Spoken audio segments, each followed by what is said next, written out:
Hi everyone, Dee Dee here with art journaling class for March. This is the second video of the month.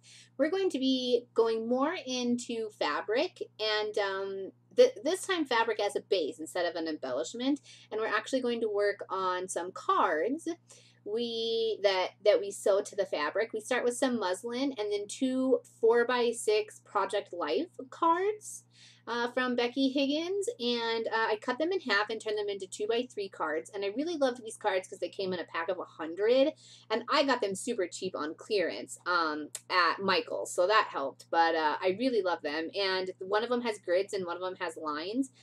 Then I just use my paper corner rounder to round the corners on the card so that they match. Now I've got four 2x3 cards, or I'm sorry, 4x3 cards instead of 4x6. And the way we're going to work on this is we're going to build each card as a different sort of embellishment, okay? And this art journal page for me is really kind of just more fun and expressive rather than journally, I guess I would say. I'm not really like writing down my feelings or anything on this one. I'm just having fun. And I'm starting here with the instant coffee that you saw in the first video for March. And I really love the instant coffee. I've said it before. I've said it probably 100 times if you even know me or watch any of my stuff. I love that it's actual coffee. It's obviously the perfect color, the perfect texture. It lays down perfectly as a splatter, as if you really did just splatter your coffee or spill your coffee cup. And you can see there I did a little bit of spraying from the nozzle first, and then I also took unscrewed the cap and flicked with the wand for some smaller splatters. Really, really, really adore this. And I'm just giving them a dry with my heat gun. If you don't have a heat gun, I definitely suggest getting one. It's a must-have tool and really, really helps you get through the process, and it just really speeds things up. You're not waiting for everything to air dry, because even here in the desert sometimes things take a little while, and I really like to just keep moving forward on my projects. So now these are dry, and I'm just straightening them back out and making sure that they're flat. And I'm pulling out some of my Viva Las Vegas stamps here, and I have sprayed coffee on this one because you can stamp with the coffee as well.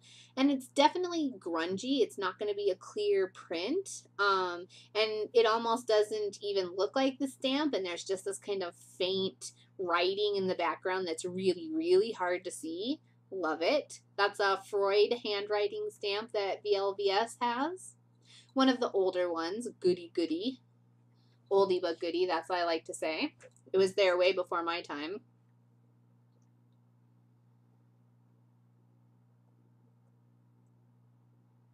I must be digging through some things here. Sorry about that. Oh, I was cutting up some cheesecloth. Of course I had to do it off camera. And I mentioned this in the last one too. I really love adding fibers and textures, and I thought that March was a good month to concentrate on that in our journal because we've never done it before in our journaling. I've also got a chipboard butterfly from Wild Studio. This was made for the Nature Walk line, and even though Nature Walk from 7 Dot Studio is retired, I can still produce all of the Wild Studio portions, which we do. I'm using some heavy gel medium here to hold things down, and I'm using a catalyst spatula. I call them spatulas. They're Princeton catalysts, I guess is what they call them, but it's this really great like silicone tip, and everything, once it's dry, everything just peels right off. So I punched a hole in that butterfly, and the reason is so that I could put this Prima flower in it. I put the gel medium down, and the gel medium went through the chipboard hole into the flower, and now everything is connected by gel medium. And I could see when I was putting the clamps on that it wasn't centered, and I've just got clamps on there to hold the gel medium while it's drying because it does take a while. And just set that to the side and then work on other stuff. I think I must have sprayed more coffee real quick.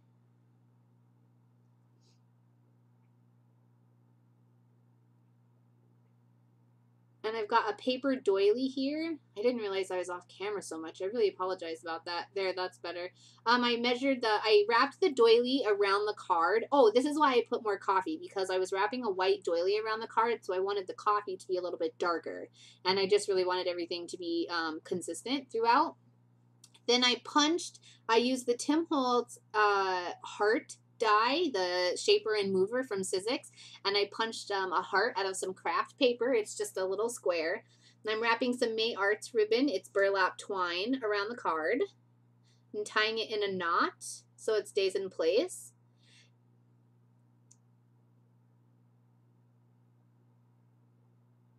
Then I'm just going to glue down my heart, and you could use gel medium, you could use liquid glues, you could use double-sided tape, or you could even use a pop dot if you want.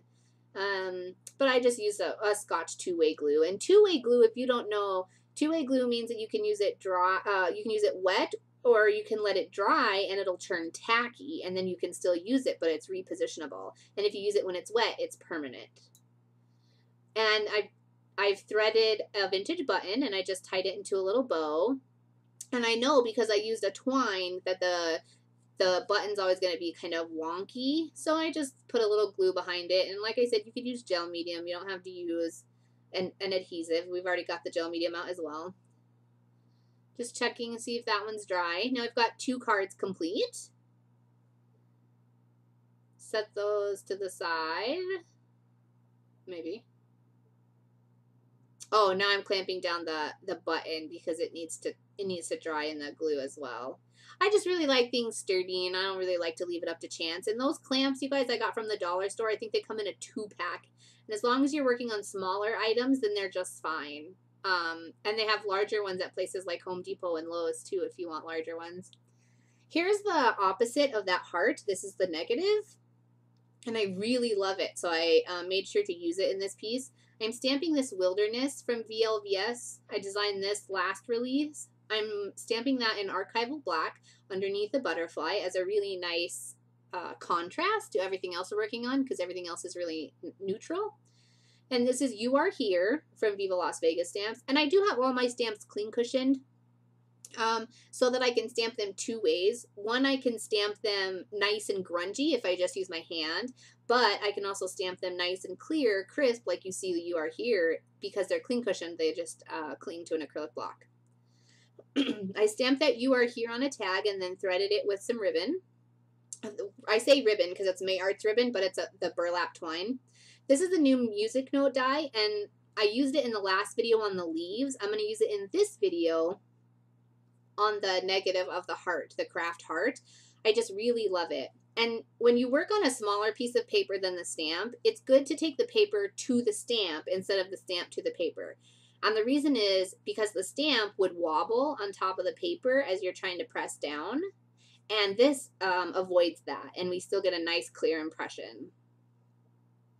Now I'm going to pop up that craft square with some pop dots, and you can use any you like. Mine are not actually pop dots. It's kind of like Kleenex, right? You call all paper or all tissues Kleenex, but I think those are just foam squares from the dollar store, or foam circles, I guess they were. And right here, I'm contemplating putting the You Are Here on that tag. But since I have that one popped up, I end up just sliding it in there, and now that card is done. And now it's just an interactive page, and you can pull out and put it in, and pull it out and put it in, and it's great. And this is some black tattered angels. It's a chalkboard, and it's the charcoal color. And I use it a lot. It's definitely one of my favorite bottles. I think I've gone through 3 or 4 of them. And I just love the little splatters that it gives. Do be prepared. Tattered Angels is not permanent because it has that glorious mica to it. And some of them have glitters and things too, I think. But the mica will smear. So just be really careful that you're not handling it excessively once you've got those down. I added the black to that 3rd card because I had black on the first 2 cards. And now I've got, these are Umwell Studio chipboard star confetti is what it's called. And it's this little pack of about 100 pieces, give or take a few. And it comes with all these tiny little stars, and some have cutouts, some are tiny, some are a little bit bigger. And they're so perfect to just splatter across the page or as an accent like I'm using them here. And I did use the 2-way glue, and here's the thing, I'm using the 2-way glue wet because when you use it wet, then it's permanent when it dries.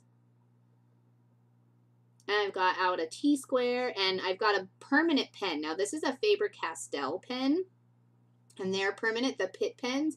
And then there's also like, excuse me, you could use like a Zig pen or a Micron. Microns are really good, and they come in all sizes, like the Pit pen does.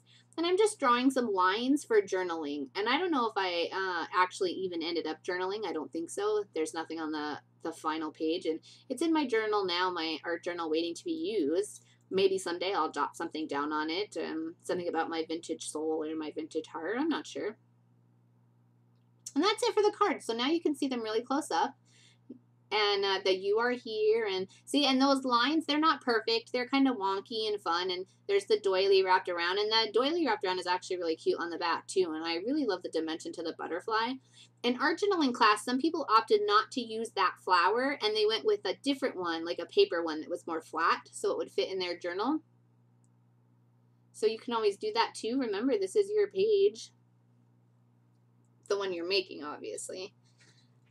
And now I'm showing you how they fit on the page, on the muslin. And the thing is, the muslin has been cut by somebody on the edge, and so it's a little crooked. But I don't mind. I like kind of, what do I say? Not shabby chic, but more primitive style stuff. I'm using some Miracle tape from Viva Las Vegas stamps here. And I'm just going to tape it down to the page. It's just as a backup. I'm not putting the tape where I'm going to sew because we don't want to gunk up the needle with adhesive, but I definitely want these to stay in place, and I don't want to put a pin in them. So now I've gone to my sewing machine and I've stitched them, and I did use a zigzag stitch. I'm sorry that I don't have the sewing part actually on video. I may do that at a later date for you, but it's just not something I could really show in this video. It's just got a quick back stitch, and it is a zigzag stitch, so it goes all the way across from both the paper. It goes back and forth between the paper and the fabric. And I'm doing the same thing here. So I'm sewing on these little Project Life sized cards to a fabric background, and then I can sew the fabric background into my art journal. And there's the last two, and now everything's attached there. Now you can see the stitch really well. See, it's like a little zigzag stitch and some back stitching, and then all the way through, and then back stitching to secure it. And I always leave the little tails for my strings hanging out because I like it. I like how vintage it looks. All right, and you are here. Thanks so much, guys, and I'll see you in April. Let me know what you think, and I hope to see what your projects look like. Thank you.